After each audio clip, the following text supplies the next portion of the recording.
हे दोस्तों, सपोज करो 3 लड़के हैं। जो पहला लड़का है वो पॉलिटिकल पार्टी ए को सपोर्ट करता है, जो दूसरा लड़का है वो पॉलिटिकल पार्टी बी को सपोर्ट करता है, और जो तीसरा लड़का है वो पॉलिटिकल पार्टी सी को सपोर्ट करता है। ना तीनों दोस्त है, लेकिन जो पहला लड़का है जो पॉलिटिकल पार्टी ए को सपोर्ट करता है वो एक दिन अपने दोस्तों को समझाने लग जाता है, बी और सी वालों को, कि क्यों उसकी जो पॉलिटिकल पार्टी है जिसे वो सपोर्ट करता है वो सही है। वो उनके सामने फैक्ट्स और नंबर्स और डेटा लेके आता है और उन्हें कन्विंस करने की कोशिश करता है कि क्यों उन्हें बी और सी को सपोर्ट नहीं करना चाहिए, ए को ही करना चाहिए।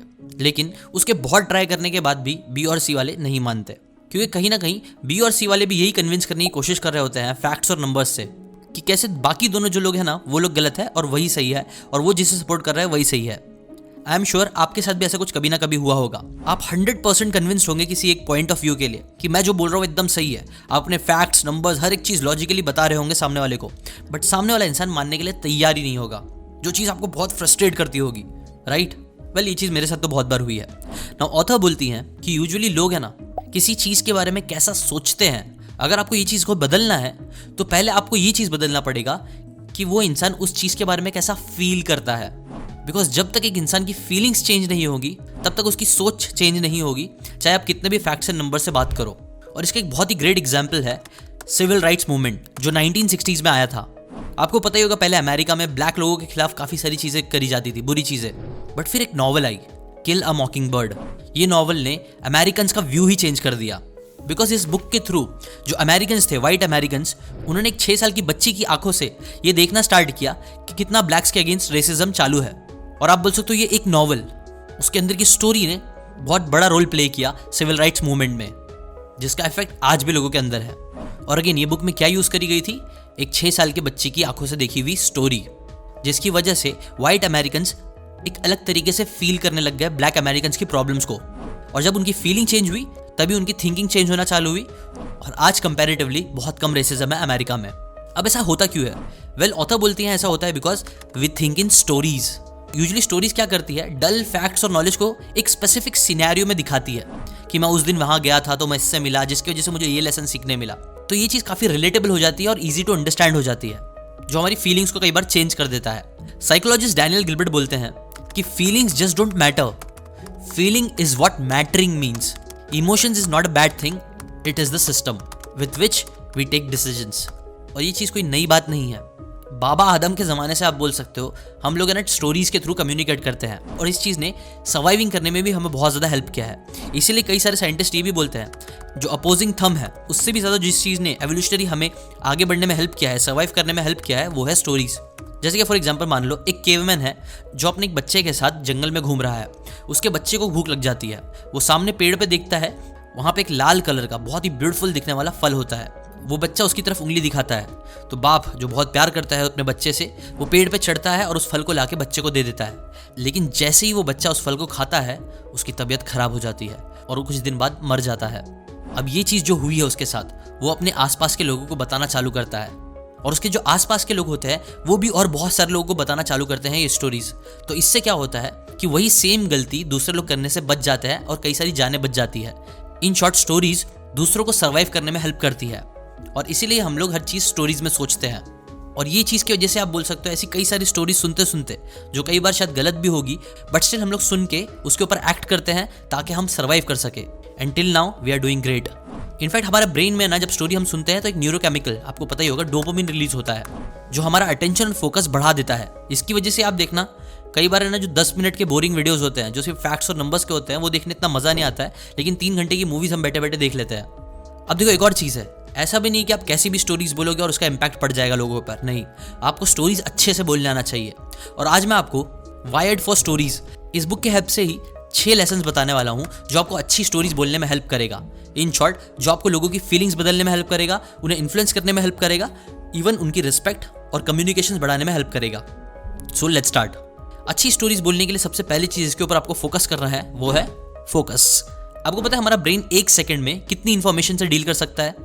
वेल, इसका जवाब है 11 million bits of information every second. लेकिन आपको पता है इनमें से हमारा जो कॉन्शियस ब्रेन है सिर्फ 5 से 7 मिलियन नहीं, सिर्फ 5 से 7 बिट्स ऑफ इन्फॉर्मेशन को ही सही से प्रोसेस कर पाता है एट अ टाइम। इसीलिए अगर आपको कोई भी अच्छी स्टोरी बोलना है तो उसमें आपका फोकस कम से कम चीज़ों पे होना चाहिए। आपके साथ कभी ऐसा हुआ है कि आप कोई मूवी देख रहे हो और आपको उसका प्लॉट ही नहीं समझ में आ रहा है, मूवी बनाने वाले ने इतनी सारी इन्फॉर्मेशन एक साथ डाल दी है, कभी कुछ हो रहा है तो कभी कुछ हो रहा है, जिसकी वजह से क्या होता है, आपका फोकस डिवाइड हो जाता है और आपको मूवी देखने से जरा भी मजा नहीं आती है। इसलिए ऑथर बोलती है कि अगर आपको अच्छी स्टोरीज बोलना है तो फोकस करो। और फोकस किस पे करना है? वेल, 3 चीजें जिस पे आप फोकस कर सकते हो। उसमें से पहली चीज है द प्रोटैगनिस्ट इशू। जो भी कैरेक्टर आपने अपनी स्टोरी में इंट्रोड्यूस किया है, उसका इशू या फिर उसका डिजायर क्या है, उसकी प्रॉब्लम क्या है। क्या उसे एक अमीर आदमी बनना है? क्या उसे किसी से शादी करना है? उसके प्रॉब्लम्स क्या है? उसके डिजायर क्या है? इस पे फोकस होना चाहिए स्टोरी पे। सेकंड चीज जिस पे आपको फोकस करना है वो है थीम। आपने देखा होगा जो अच्छी मूवीज होती है यूजुअली वो एक थीम में चलती है। किसी मूवी का थीम होता है फियर, जहां पे जो मूवी मेकर होता है वो सिर्फ आपको डराने की कोशिश कर रहा होता है पूरे टाइम। कई मूवीज होती है जिनका थीम होता है लव, कुछ मूवीज होती है जिनका थीम होता है रिवेंज। और जब तक वो उस थीम के अकॉर्डिंग ही मूवी चल रही होती है मैक्सिमम टाइम, तब तक ही मजा आता है। अगर आप इमेजिन करो एक मूवी है जिसके अंदर कभी भी आपको डर लग रहा है, कभी लव, कभी रिवेंज, कुछ भी हो रहा है, तो ये चीज़ कई बार आपको अच्छे से बांध नहीं पाएगी। अगर आपने कोई ऐसी मूवी देखी है जिसके थीम से आपको प्रॉब्लम हुई थी, मज़ा नहीं आया था, तो उसका कमेंट करके ज़रूर बताना वो कौन सी मूवी थी। और थर्ड आता है प्लॉट। प्लॉट का बेसिकली अगर आप मीनिंग देखोगे तो वही है कि plot is the sequence of events in which each event affects the next one. जैसे कि एक आदमी है जिसने किसी का मर्डर कर दिया है, तो प्लॉट के हिसाब से अब उसे पुलिस से बचना होगा या फिर उसे छुपाना पड़ेगा उसकी जो गलती हुई थी। इसी तरीके से जब इन 3-4 चीज़ों पे ही फोकस होता है अच्छे से, तब एक अच्छी मूवी बन पाती है और एक अच्छी स्टोरी बन पाती है। ये हुआ पहला चीज़। सेकंड चीज़ जिस पे आपको अच्छी स्टोरी बोलने के लिए फोकस करना है वो है इमोशंस। न्यूरोसाइंटिस्ट एंटोनियो डिमांजियो का एक पेशेंट था जिसे ब्रेन ट्यूमर था, जिसकी वजह से वो किसी भी तरह के इमोशंस को फील करने के केपेबल नहीं था। लेकिन उसका जो रैशनल माइंड था ना, वो एकदम बिल्कुल सही काम कर रहा था। इनफैक्ट उसने आईक्यू टेस्ट भी किए थे जिसके अंदर उसको बहुत हाई स्कोर मिला था। वो स्मार्ट था, इंटेलेक्चुअल था, बट पता है एक प्रॉब्लम हो रही थी उससे। इतना स्मार्ट होने की वजह से वो कोई एक्शन ही नहीं ले पा रहा था। छोटे छोटे डिसीजंस लेने के लिए भी वो सोच में पड़ जाता था कि उसे करना क्या है। और ये चीज़ थोड़ी बहुत आपके साथ कभी ना कभी हुई होगी। आप नोटिस करना, अगर आपको कोई डिसीजन लेना है और अगर आप सिर्फ अपना लॉजिकल ब्रेन लगा के सिर्फ रीजनिंग दे रहे हो कि मुझे ये इसलिए करना चाहिए या फिर ये मुझे इसलिए नहीं करना चाहिए, तो अगर आप ऐसे सोचते रहोगे ना लॉजिकली, तो आप परेशान हो जाओगे, आप डिसीजन पे आ ही नहीं पाओगे। जबकि जब आप इमोशनल होते हो तब आप फॉरन डिसीजन ले लेते हो और उसके बाद सोचते हो कि क्या होगा क्या नहीं, है ना। इमोशंस हमें डिसीजन लेने में हेल्प करता है। देखो, no hates to finance YouTubers, कई सारे फाइनेंस यूट्यूबर्स मेरे दोस्त हैं, लेकिन मुझे पता है कि आजकल है ना फाइनेंस से रिलेटेड भी ना बहुत ज़्यादा हर चीज़ में लॉजिक घुसाई जा रही है कि ये खरीदो तो ऐसा खरीदो, ये मत करो तो वैसा मत करो, और ऐसे कई सारे कॉम्प्लिकेशंस पैदा कर दिए जा रहे हैं जिसकी वजह से लोग बहुत ज़्यादा और कंफ्यूज हो जा रहे हैं। बिकॉज बात तो ये है कि हम जब कुछ भी खरीदते हैं, कोई भी चीज़ क्यों ना हो, हम इमोशन के बेसिस पे आके ही खरीदते हैं। इसलिए हमें इमोशंस की पावर को समझना ज़रूरी है। इमोशंस कोई विलन नहीं है, बल्कि हमें उसे अपना दोस्त बना के उससे काम करवाना चाहिए। इसीलिए अगर आपको एक अच्छी स्टोरी भी बोलना है तो आप उसके अंदर इमोशंस इंडल्ज करो। जितना आपकी स्टोरी लोगों को हंसा सकती है, रुला सकती है, उन्हें सैड फील करा सकती है, उनमें डर पैदा कर सकती है या इमोशंस को ट्रिगर करती है, उतना ज़्यादा चांसेस है कि लोग आपकी स्टोरी सुनेंगे या उसे शेयर करेंगे। थर्ड चीज़ जिस पे आपको फोकस करना है वो है क्लियर गोल। अच्छा, इमेजिन करो आप एक फुटबॉल मैच देखने गए हो, ठीक है। तो फुटबॉल मैच में जितने भी सारे प्लेयर्स हैं वो लोग सिर्फ फुटबॉल खेल रहे हैं। एक जन बॉल यहाँ पास कर रहा है, एक जन वहाँ पास कर रहा है, लेकिन कोई भी गोल नहीं मार रहा। क्यों? क्योंकि गोल लगाया ही नहीं गया है। अच्छा, आप बताओ ऐसा मैच देखने में आपको कितना इंटरेस्ट आएगा? कितनी देर तक आप मैच देख लोगे? वेल, आप बहुत जल्दी बोर हो जाओगे। सिमिलरली, जैसे फुटबॉल का गेम या कोई भी गेम होता है उसमें क्लियर गोल्स होते हैं कि प्लेयर्स को क्या करना है, वैसे ही आपकी भी स्टोरी में क्लियर गोल होना चाहिए कि प्रोटैगनिस्ट को, एंटैगनिस्ट को क्या चाहिए, और वो जो भी चीज़ कर रहा है वो उसके गोल के अकॉर्डिंग ही रहेंगे, उसी लाइन पे चलते रहेंगे, तो स्टोरी ज़्यादा कंपेलिंग बनती है। आप इमेजिन करो ना, अगर आप एक मूवी देखने गए हो जिसके अंदर में भी स्टोरी के फर्स्ट हाफ में हीरो बहुत ज़्यादा इमोशनल हो जाता है क्योंकि विलन ने उसकी माँ को मार दिया है, बट फिर स्टोरी के बीच में ही क्या होता है कि वो अपनी माँ को भूल के सीधा पैसे के बारे में सोचने लग जाता है, या फिर पैसे के बारे में छोड़ के वो कुछ और करने लग जाता है और कहीं कहीं कुछ भी कर रहा है वो। तो ऐसी स्टोरी आपको कितनी पसंद आएगी? इसलिए इस पॉइंट पे भी फोकस करो। नेक्स्ट आता है पैटर्न। आपके कभी ऐसा हुआ है कि आप आसमान में बादल देख रहे हो और आपको बादल में कुछ ना कुछ चीज़ें दिख रही है, कभी कोई कार दिख रही है, कभी कोई बॉल दिख रहा है, कभी कोई फेस दिख रहा है, या फिर कई बार दिखना लोग सितारों को भी देखते हैं और उसमें पैटर्न्स बनाते हैं। क्यों?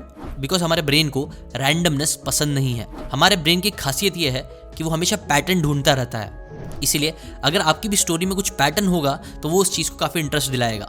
जैसे कि बाहर की एक बहुत फेमस मूवी है द रिंग, जो पर्सनली मुझे भी काफ़ी अच्छी लगी थी, हॉरर मूवी।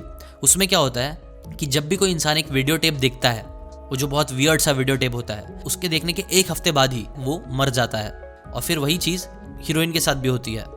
तो जब भी ऐसे कुछ पैटर्न वाली स्टोरीज भी दिखती है तो वो हमें काफ़ी इंटरेस्ट देती है। और फैक्ट ये है कि अगर अच्छी स्टोरी बोलना है तो आपको कई बार वो पैटर्न्स को तोड़ने भी आना चाहिए। जैसे हीरो को बचाने के लिए आपको वो पैटर्न को तोड़ना पड़ेगा। अच्छा, मैं आपसे एक क्वेश्चन पूछता हूँ। समझो आपके सामने एक बुल खड़ा हुआ है जो आपकी तरफ देख रहा है, नाक से सांस ले रहा है और अपने हाथ से ज़मीन खोद रहा है। तो आपके दिमाग में क्या आएगा? आपके दिमाग में आएगा कि आप फौरन वहाँ से भागना चाहिए। क्यों? क्योंकि आपने ऐसा कई बार देखा है ये पैटर्न कि जब भी एक बुल जो होता है वो नीचे मुंडी करता है, ज़मीन खोदता है, तो वो भाग के फिर आके कई बार लोगों को मारता है। तो ये पैटर्न आपको कई बार उस बुल की मार से बचा सकता है। इसलिए आप भी अपनी स्टोरीज में पैटर्न डालो। और प्रो टिप यही है कि पैटर्न को आपको कभी कभी ब्रेक भी करना होगा। नेक्स्ट चीज़ जिसके ऊपर आपको फोकस करना है वो है प्रैक्टिस एंड इंट्यूशंस। अगर मैं आपसे पूछूं एकोमोडेट, एक्नॉलेजमेंट, एक्वायर, इनकी स्पेलिंग लिखो, तो आप लिखने जाओगे। और मैं फिर आपसे पूछूं क्या आप 100% श्योर हो कि आपने जो स्पेलिंग लिखा है वो सही है? तो शायद पहले टाइम में आप कॉन्फिडेंट रहोगे, लेकिन जैसे ही आप उसको रीड करना स्टार्ट करोगे वैसे ही आपके अंदर डाउट आना स्टार्ट हो जाएगा, क्या मैंने सच में वो स्पेलिंग सही लिखी है? एक सिंपल वाला रहता है, जैसे एंटरप्रेन्योर। आप एंटरप्रेन्योर की स्पेलिंग लिखो, एक बार उसे एकदम गौर से देखो, 2 बार देखो, 3 बार देखो, आपको ना शायद डाउट आने लग जाएगा क्या मैंने जो स्पेलिंग लिखी है वो सही लिखी है कि नहीं लिखी है। कई बार जितना हम उस चीज़ को याद करने जाएंगे उतना हम लोग वो चीज़ भूलता जाता है। बिकॉज साइंस का मानना है कि हमारा जो ब्रेन है ना वो बेस्ट काम करता है इंट्यूशंस को फॉलो करके। और जब कई बार हम लोग ओवर थिंक करते हैं तो कई बार हम चीज़ों को कॉम्प्लिकेटेड करके और कन्फ्यूजन में घुस जाते हैं। और ऐसे रिसर्च भी सामने ही है कि जब हम किसी चीज़ को बहुत ज़्यादा सोचते हैं तो हमारा परफॉर्मेंस उस चीज़ से रिलेटेड डिक्रीज हो जाता है। सेम चीज़ जाती है राइटिंग और स्टोरी टेलिंग के लिए भी। हाँ, स्टार्टिंग में आपको स्टोरी टेलिंग की स्किल को सीखना चाहिए, जितना हो सकता है उतना सीखो, लेकिन फिर उसकी प्रैक्टिस करना स्टार्ट कर दो। एक बार जैसे आप प्रैक्टिस करना स्टार्ट कर दोगे, बहुत सारी स्टोरीज बोलने लग जाओगे, तो वो आपके इंट्यूशंस बन जाएंगे। और इंट्यूशंस पे जब आप स्टोरी बोलोगे तो वही चीज़ एंड में आपको बेस्ट रिजल्ट्स देगी। इसलिए टिप्स एंड ट्रिक्स सीखना, बुक्स की बातें सीखना, ये सब चीज़ तो है ही इंपॉर्टेंट, बट उससे ज़्यादा जो चीज़ इंपॉर्टेंट है वो ये है कि आप उसकी प्रैक्टिस करते रहो। इतनी प्रैक्टिस कि वो आपके इंट्यूशंस बन जाए। अभी रिसेंटली मैं एक इवेंट में गया था जहाँ मेरी मुलाकात इरफान पठान से हुई थी। उन्होंने भी ये चीज़ सेम बोली थी कि अगर आप एक ऑफ स्पिनर बॉलर को नींद से भी उठाओगे और उसको ऑफ स्पिन करने बोलोगे तो बिना सोचे उस चीज़ को कर लेगा। क्यों? क्योंकि उसने इतनी बार प्रैक्टिस करी है कि वो उसका इंट्यूशन बन गया है और वो अच्छी बॉल ही डालेगा। ऐसे ही आपको भी किसी भी 1-2 चीज़ को पकड़ो और उसमें इतना घुस जाओ, इतनी उसकी प्रैक्टिस कर लो कि वो आपका इंट्यूशन बन जाए। और लास्ट पॉइंट जो है, लेट रीडर्स इमेजिन। मैं अपने वीडियोस में कई बार ये चीज़ करता हूँ कि मैं आप लोगों को इमेजिन करवाता हूँ कई सारे सिनेरियोज। हाँ, मैं उसके एनिमेशंस भी बनवाता हूँ, बट अगर एनिमेशन नहीं भी बनवाना है तो भी अगर मैं आपके इमेजिनेशंस को ट्रिगर करूँगा, मैं अगर बोलूँगा कि कल ना मैंने एक सेब खाया था जो बहुत ही ब्राइट रेड कलर का था, उसका टेस्ट बहुत ही ज़्यादा स्वीट था, उसको जब मैं खा रहा था तो बहुत क्रंची जैसी आवाज़ आ रही थी। तो जब ऐसे स्टोरी टेलिंग में करूँगा तो वो चीज़ें आपके दिमाग में ज़्यादा अच्छे से बैठेगी और वो स्टोरी आपको सुनने में मज़ा भी आएगी, क्योंकि वो आपको इमेजिन करने पर मजबूर कर रही है। देखो, हमारा जो दिमाग है ना वो इमेजिनेशन पे ही कई बार काम करता है। अगर मैं आपको बोलूँ एक डॉग है जिसके मुंह में एक हड्डी है, तो आपके दिमाग में फ़ौरन एक डॉग की इमेज बन जाएगी जिसके मुंह में हड्डी है। क्यों? बिकॉज अगेन हमारा जो ब्रेन है ना वो इमेजेस में सोचता है। तो अगर आप एक ऐसी स्टोरीज बोलते हो जो लोगों की इमेजिनेशन को ट्रिगर करता है तो वो स्टोरीज भी काफ़ी अच्छी होती है। 7वीं टिप मैं चाहूँगा कि आप मुझे कमेंट करके बताओ अच्छी स्टोरी बोलने के लिए आपको क्या लगता है, क्या चीज़ इंपॉर्टेंट है। अभी के लिए मैं फटाफट रिवाइज कर देता हूँ। स्टोरीज बहुत ही एवोल्यूशनरी है जिसने हमें सर्वाइव करने में हेल्प करी है। इसलिए अगर आपको किसी की फीलिंग्स बदलना है या फिर उनके ओपिनियंस बदलना है तो आप स्टोरी में कम्युनिकेट करो। अगर आपको कम्युनिकेशन में अच्छा होना है, रिस्पेक्ट अचीव करनी है, लवेबल इंसान बनना है, तो अगेन स्टोरी में कम्युनिकेट करो।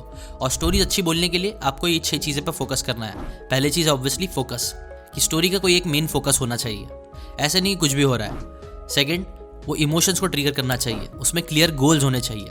स्टोरी में एक पैटर्न होना चाहिए अगर आप लंबी स्टोरी लिख रहे हो तो। फिर आपको प्रैक्टिस और इंट्यूशंस को फॉलो करना चाहिए। और लास्ट, आपको इमेजिनेशन के पावर को भी यूज़ करना चाहिए। बस यही कुछ बातें थी जो लीसा क्रॉन ने अपनी बुक वायर्ड फॉर स्टोरीज में बताई है। अगर आपको स्टोरी टेलिंग सीखनी है तो ये बुक आप पढ़ सकते हो, इसके लिंक मैं डिस्क्रिप्शन में दे दूंगा। सो अगर आपको ऐसी बुक्स की नॉलेज सीखता रहना है तो पूरे world's India's number 1 book summary channel को आप ज़रूर फॉलो करो। मेरा मिशन ये है कि मैं इंडिया में ज़्यादा से ज़्यादा रीडर्स पैदा कर सकूं, और वो मैं अकेले ऑब्वियसली नहीं कर सकता हूँ, आपकी मदद मुझे लगेगी।